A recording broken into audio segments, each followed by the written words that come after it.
আসসালামু আলাইকুম ওয়া রাহমাতুল্লাহ। আপনারা শুনছিলেন যেই বদ আমল কারণে নিজেদের সমস্ত নেক আমল নষ্ট হয়ে যায়, সে ধারাবাহিক আলোচনায় 5 নম্বর বিষয় হলো নবীর শানে বেয়াদবি করা। বন্ধুরা আমার, আমাদের নবীর সম্মান, আমার নবীর মান মর্যাদা, আমার নবীর মূল্যায়ন পৃথিবীর সব কিছুর ঊর্ধ্বে, পৃথিবীর সব কিছুর ঊর্ধ্বে।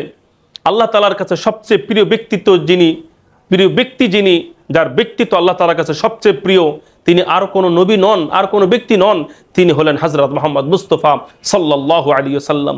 আল্লাহর নবীকে আল্লাহ রাব্বুল আলামিন সবচেয়ে বেশি ভালোবাসেন। এজন্য আল্লাহ নবীর সম্মান মর্যাদা রক্ষা করা প্রত্যেকটা উম্মতের উপর ফরজ। সুতরাং নিজের জানের চাইতে, নিজের সম্পদের চাইতে, পরিবার চাইতে নবীর সম্মান, নবীর ইজ্জত, নবীর নামুসকে, রিসালাতকে রক্ষা করতে হবে। নবীর শানে যদি কোনো বেয়াদবি করে তাকে উল্লেখযোগ্য, তাকে শাস্তির ব্যবস্থা করতে হবে। গণধোলাই দিয়ে তাকে উপস্থিত শেষ করে দিতে হবে। এইটা হল আসল কথা। নবীর সাথে বেয়াদবি করা মানে কি জানেন?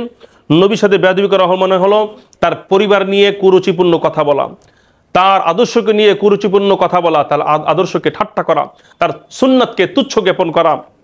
আপনি নবীর সুন্নাত মানেন না, ভিন্ন বিষয়, কিন্তু নবীর কোনো সুন্নাতকে তুচ্ছ জ্ঞাপন করা যাবে না।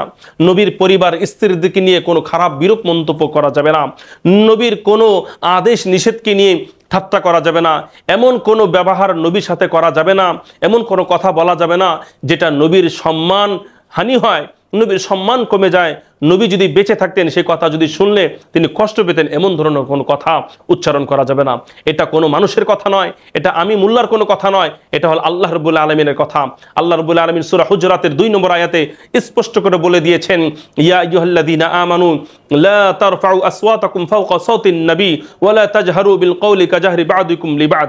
আল্লাহ তাআলা বলেছেন, তোমরা তোমাদের আওয়াজকে নবীর আওয়াজের উপর তোমরা উচ্চারণ করো না। তোমাদের আওয়াজ যেন নবীর আওয়াজের উপর চলে না যায়। এটা তো ছিল তখনকার যুগের। এখনকার যুগে এই আয়াতের প্রয়োগ কি? এই আয়াতের প্রয়োগ হলো এমন কোনো কথা বলা যাবে না যেটা নবীর সামনে বলা যেত না, এমন কোনো কথা বলা যাবে না যেটা সাহাবীদের সামনে বলা যেত না। বন্ধুরা আমার, এমন কোনো উচ্চারণ, এমন কোনো কাজকর্ম যেন না হয় যেটা নবীর শানে বেয়াদবি হয়ে যায়। এই জন্য বন্ধুরা আমার, নবী শানে বেয়াদবি যারা করবে, আল্লাহ রাব্বুল আলামিন কি বলেন? আল্লাহ তাআলা বলেন, আন তাহবাতা আমালুকুম ওয়া আনতুম লা তাশউরুন। তোমরা কেউ যদি নবীর আদর্শকে নিয়ে, নবীর সুন্নাতকে নিয়ে, নবীর পরিবারকে নিয়ে, নবীর আদেশ নিষেধকে নিয়ে, অথবা তার সম্মানের পরিপন্থী কার্যগুলি কেউ যদি করে থাকে, তাহলে কি হবে? সে হবে একটা বেয়াদব। রাসূলের বেয়াদবকারী সবচেয়ে বড় বেয়াদব।